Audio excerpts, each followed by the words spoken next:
Have we come this far as a nation and can go no farther? Is the Bahamas we see the Bahamas we wish for?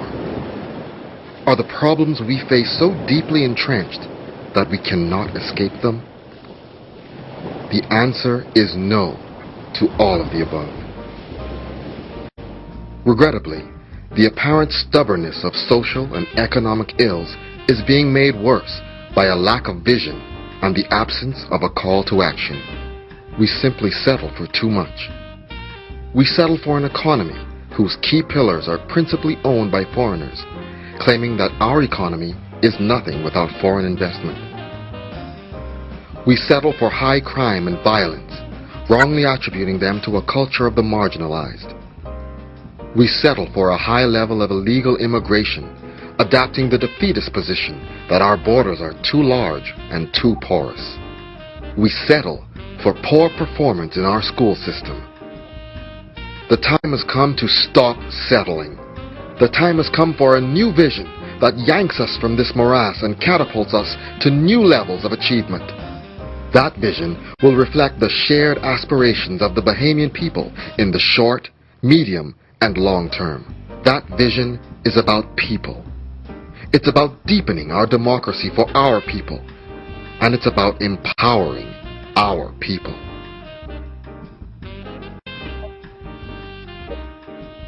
Our chronically high level of unemployed and underemployed persons is disheartening. This is especially true for many of our young men who spend much of their time on the blocks. The NDP will pursue a path of private-public partnership and economic diversification to create thousands of jobs. Moreover, the NDP believes it is a travesty that the economic engines of our economy are principally owned by foreigners. This condition stunts long-term growth, as profits earned by those companies are not subject to meaningful taxation and are repatriated, and therefore do not aid in long-term economic development. Our banking sector is foreign-owned. Our tourism sector is foreign-owned. Yet successive governments are intent on selling BTC, BEC, solutions for green energy, and waste management to foreigners. That philosophy of foreign ownership is not what the NDP subscribes to. The NDP will pursue a deliberate course of economic diversification and empowerment of Bahamians. To ensure that the path of economic diversification is pursued and clear results achieved, the NDP will create a Ministry of Economic Diversification.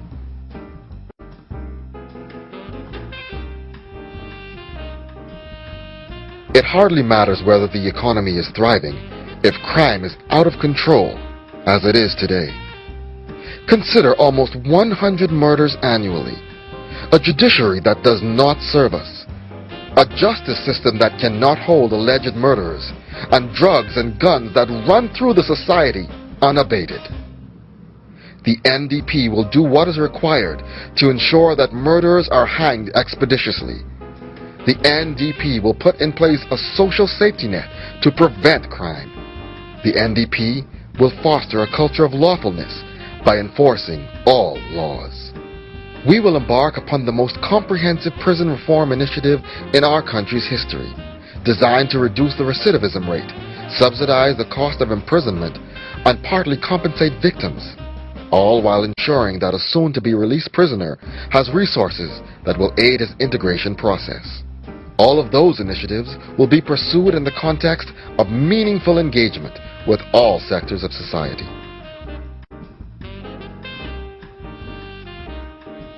The Bahamas has contended with a high level of illegal immigration for decades. We have failed to protect our borders. When illegals come to our country, we have watched as they violate our building codes and utilize public services without cost. Their children born in the Bahamas are stateless, and many are without hope.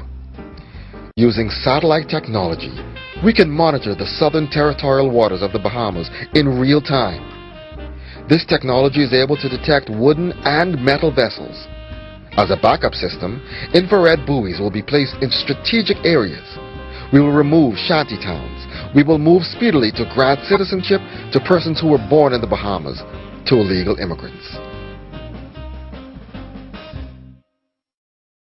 Our education system has fallen to a deplorable state. Yet, we in the NDP do not believe that the response should be to cower or lower our standards. Quite the opposite. Accordingly, aligned with the innovative overhaul of our education system, we will set an objective to produce the most PhDs per capita in the world within 20 years. We will extend classes to grade 13 so that persons complete standardized examinations in grade 11 and have 2 years in which to pursue associate degrees and/or a certification in trades while still in high school. Bahamians are not fooled by wolves pretending to be sheep, autocrats pretending to be democrats, and wordsmiths pretending to be visionaries. We have seen these images before. We know that we need to depart from the status quo. We have settled for where we are for far too long. We can do better. We have demonstrated in the way we select our candidates through primaries that we are different.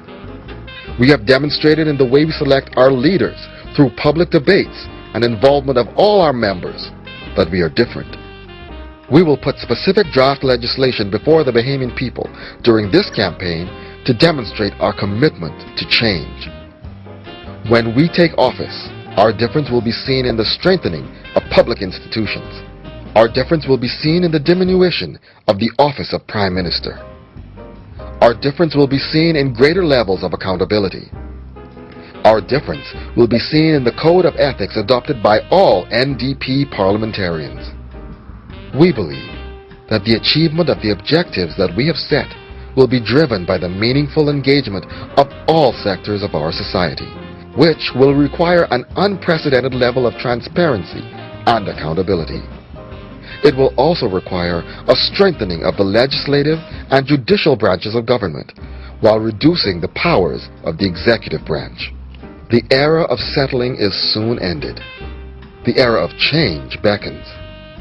We stand ready to reward the many sacrifices of our forebears by advancing, not stagnating their dreams. Brand new vistas of opportunities beckon where democracy thrives, and the pursuit of empowerment is deliberate.